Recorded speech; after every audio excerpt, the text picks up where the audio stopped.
ہم تو سوائے امن کے اور روزی روٹی کے ہم لوگ اور کچھ نہیں چاہتے. سچی بات یہ ہے. نہ ہم کسی اور ملک پہ غلبہ چاہتے ہیں، کیونکہ دشمنی کے اندر ہماری جو معیشت ہے وہ کبھی کامیاب نہیں ہوگی، ہماری روزی روٹی نہیں چلے گی، ہمیں امن نہیں ملے گا.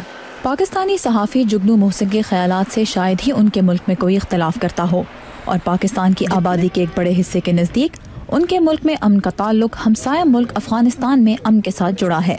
لیکن اس سلسلے میں پیش رفت کے لیے امریکہ افغانستان میں شدت پسندوں کے خلاف طاقت کے استعمال کے ساتھ مذاکرات کے دروازے کھولنے کی جو پالیسی اپنا رہا ہے، اس سے پاکستان سمیت امریکہ میں بھی بعض حلقے اتفاق نہیں کرتے. اقوام متحدہ میں پاکستان کے سفیر ضمیر اکرم کہتے ہیں کہ امریکہ کی یہ پالیسی مثبت نتائج کی ضمانت نہیں دے سکتی. ان کو آپ کنفلکٹنگ سگنلز بھیج رہے ہیں. ایک طرف آپ ہمیں بمباری کر رہے ہیں، دوسری طرف سے آپ کہہ رہے ہیں کہ ہم بات چیت کرنے کے لیے بھی تیار ہیں. تو اب میں تو جتنا مجھے معلوم ہے پشتون کلچر کا، اس میں وہ یہ ماننے کے لیے نہیں تیار ہیں. یا تو آپ ان سے بات کریں یا آپ ان سے لڑیں.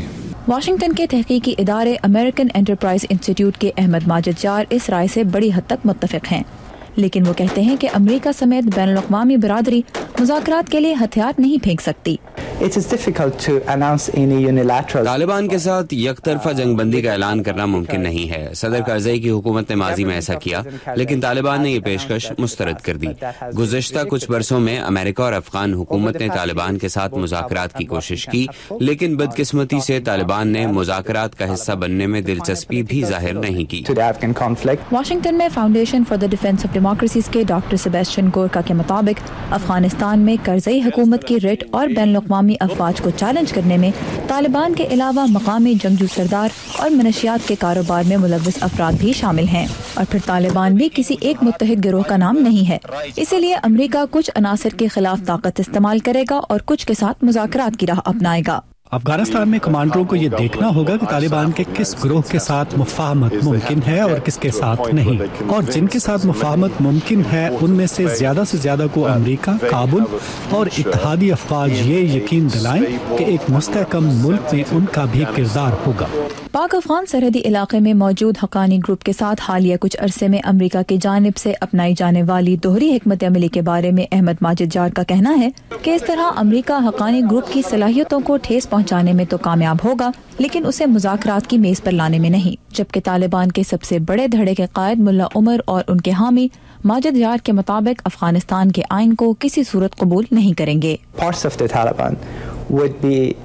طالبان یا ان کے کچھ حلقے افغان حکومت کا ساتھ دینے پر تبھی رضامند ہوں گے اگر وہ اسے 2014 کے بعد بھی مضبوط اور مستحکم سمجھے. امریکہ کو 2014 کے بعد بھی افغان حکومت کے لیے اپنی حمایت واضح کرنے کے لیے اس کے ساتھ اسٹریٹجک معاہدے پر دستخط کرنے چاہیے. احمد ماجد جار کے مطابق اگر افغانستان میں بیشتر فریق امریکہ کی مدد سے سیاسی تصفیے کا حصہ بن جائیں تو وہ لڑائی جاری رکھنے والے طالبان گروہوں کے خلاف ایک ڈھال ثابت ہو سکتے ہیں. لیکن اس کے باوجود افغانستان میں دہشت گردی کے مکمل خاتمے کی آئندہ کئی برسوں تک توقع نہیں کی جا سکتی. اور ڈاکٹر گورکا کہتے ہیں کہ اسی لیے افغانستان میں جمہوری اور سیکیورٹی اداروں کو مضبوط بنانا ضروری ہوگا، جس میں حکومت کی مدد میں محدود سطح پر موجود رہنا پڑے گا.